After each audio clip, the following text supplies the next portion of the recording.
सद्गुरु भगवान के चरणों में प्रणाम। राजा परीक्षित की किस गलती की वजह से कलियुग का आरंभ हुआ?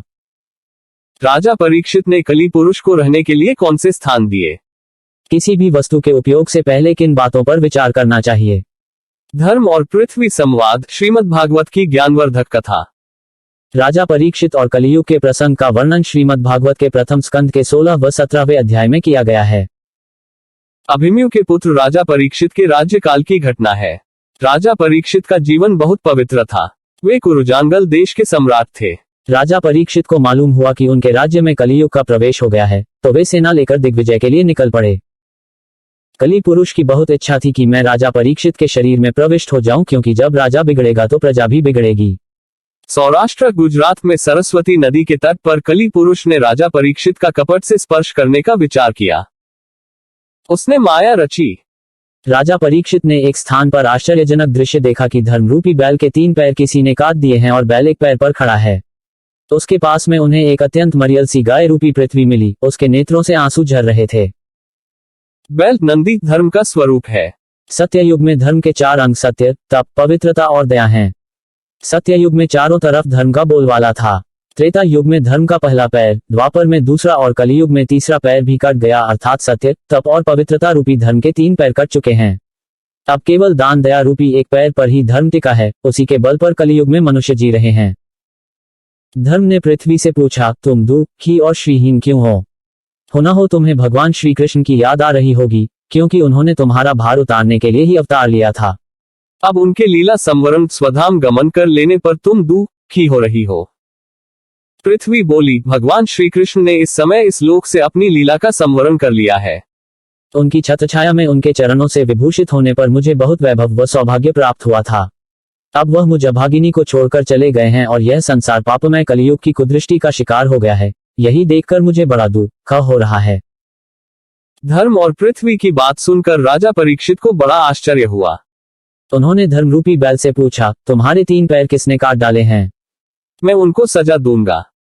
धर्मरूपी बैल ने कहा, काल, कर्म और स्वभाव मनुष्य के सुख दुख के कारण हैं। कौन सुख देता है और कौन दुख देता है, इसका निर्णय अभी तक नहीं हो सका है। राजा परीक्षित ने देखा कि एक राजवेशधारी शूद्र पुरुष, जो कि कली था, गाय और बैल को डंडे से पीट रहा था, लातों से ठोकर मार रहा था। राजा परीक्षित को आश्चर्य हुआ कि मेरे राज्य में कौन गाय और बैल को त्रस्त कर रहा है। राजा को गो ब्राह्मण प्रतिपाल कहा जाता है। उन्होंने सोचा, जिस राजा के राज्य में दुष्टों के उपद्रव से प्रजा त्रस्त रहती है, उस राजा की कीर्ति, आयु, ऐश्वर्य और परलोक नष्ट हो जाते हैं। राजा परीक्षित समझ गए कि यह कली ही है जो गाय रूपी पृथ्वी और बैल रूपी धर्म को त्रस्त कर रहा है। फिर भी उन्होंने उस व्यक्ति से पूछा, अरे दुष्ट, तुम कौन हो? इन्हें क्यों पीट रहे हो? तो उस व्यक्ति ने कहा, मैं कली हूं, मैं अपना काम कर रहा हूं। राजा ने क्रोधित होकर कहा, मैं तुम्हें यहां नहीं रहने दूंगा। कली ने कहा, पहले मेरे गुण दोष तो सुन लो, तब निर्णय लेना। मेरे युग में धन संपत्ति के लिए भाई भाई लड़ेंगे। स्त्री पुरुष मर्यादा का उल्लंघन करने वाले होंगे। हिंसा का प्राधान्य रहेगा। मानव अल्पायु और अल्प बुद्धि होंगे। लोग मांस मदिरा का सेवन करेंगे। कली की बात सुनकर राजा ने तिलमिलाते हुए तलवार निकाल कर कहा, बस बस, हद हो गई। तुम्हारे प्रभाव से तो मानवता ही लुप्त हो जाएगी, अतः मैं तुम्हें मार डालूंगा। कली ताड़ गया कि ये तो अब मुझे मार ही डालेंगे। उसने तुरंत कहा, राजन, मुझ में एक बड़ा भारी गुण है। सत्ययुग में दीर्घकाल तक जप तप व्रत उपवास करने से, त्रेतायुग में बड़े बड़े यज्ञ करने से, द्वापर युग में भगवत पूजन सेवा से जितना पुण्य मिलता है, उतना पुण्य मेरे काल में प्रेम से भगवान नाम जप करने से मिलेगा। अर्थात कलियुग में भगवान नामावतार रूप में जीवों का कल्याण करते हैं। कृतयुग त्रेता द्वापर पूजा मखर उद्योग, जो गति होई सो कली हरि नामते पावही लोग। राचमा 7:102 ख। कली के अंग स्पर्श से राजा परीक्षित की बुद्धि भ्रमित होना। कली ने राजा परीक्षित के पैर पकड़ लिए और कहा, मैं आपकी शरण में आया हूं, मुझे न मारिए। वीर पुरुष शरणागत को कभी नहीं मारते हैं।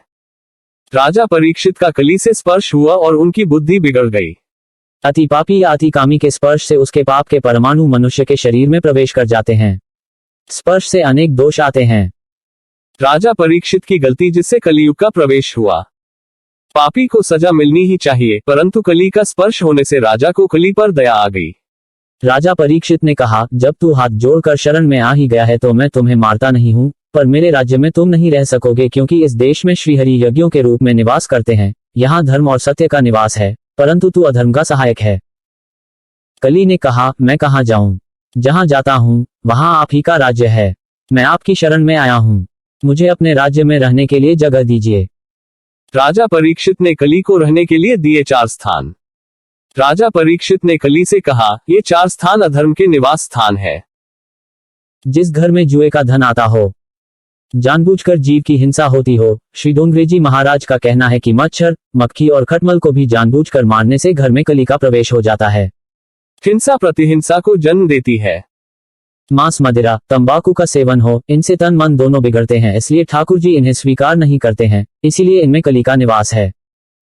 पुरुष वेश्यागामी हो, इन 4 स्थानों पर तुम रह सकते हो। कली को इन 4 स्थानों से संतोष नहीं हुआ। उसने कहा, ये तो गंदी जगह है, मुझे किसी सुंदर जगह में निवास दीजिए। राजा परीक्षित ने कहा, आज से तेरा सुवर्ण धन में निवास होगा, अर्थात अधर्म की लक्ष्मी में तेरा निवास होगा। यह सुनकर कली बहुत प्रसन्न हुआ। उसने सोचा, राजा के घर में अन्याय का धन तो आता रहेगा। वह अदृश्य होकर परीक्षित की बुद्धि भ्रष्ट करने की ताड़ में रहने लगा। अधर्म से प्राप्त सुवर्ण लक्ष्मी में कली का निवास। एक दिन राजा परीक्षित ने सोचा, मेरे पूर्वजों ने मेरे लिए क्या रखा है, यह तो मैंने देखा नहीं। इसलिए वे अपने पूर्वजों की संपत्ति देखने गए। वहां उन्हें एक पेटी में सुंदर मुकुट मिला। राजा को वह मुकुट बहुत पसंद आया और उन्होंने तुरंत वह मुकुट धारण कर लिया।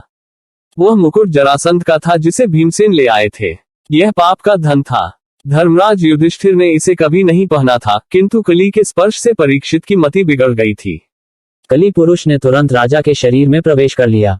मुकुट पहनते ही राजा को शिकार खेलने की इच्छा होने लगी।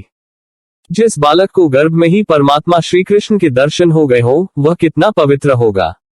किंतु कलियुग का प्रभाव ही ऐसा है, अच्छे अच्छों को प्रभावित कर देता है। वैसे तो जिस क्षण श्री कृष्ण इस पृथ्वी को त्याग कर गोलोक धाम पधारे थे, उसी क्षण से अधर्म रूपी कलियुग का पृथ्वी पर आरंभ हो गया था। राजा परीक्षित की कथा से शिक्षा। इस कथानक से बड़ी सीख मिलती है कि किसी भी वस्तु के उपयोग से पहले विचार कर लेना चाहिए कि वह शुद्ध है कि अशुद्ध। प्रत्येक वस्तु में 3 दोष आते हैं, 1 काल दोष, 2 कर्ता दोष और 3 निमित्त दोष। अपवित्र समय पर कोई वस्तु आती है तो उसमें काल दोष लगता है। किसी पापी व्यक्ति की वस्तु लेने से कर्ता दोष होता है, जैसे पाप से धन कमाने वाले की वस्तु को लेना। किसी वस्तु का गलत उपयोग निमित्त दोष होता है। इनसे पाप के परमाणु मनुष्य के शरीर में प्रविष्ट हो जाते हैं और मनुष्य का मन बुद्धि बिगड़ने लगते हैं। वह दूसरों के प्रति छल कपट और प्रपंच करने लगता है।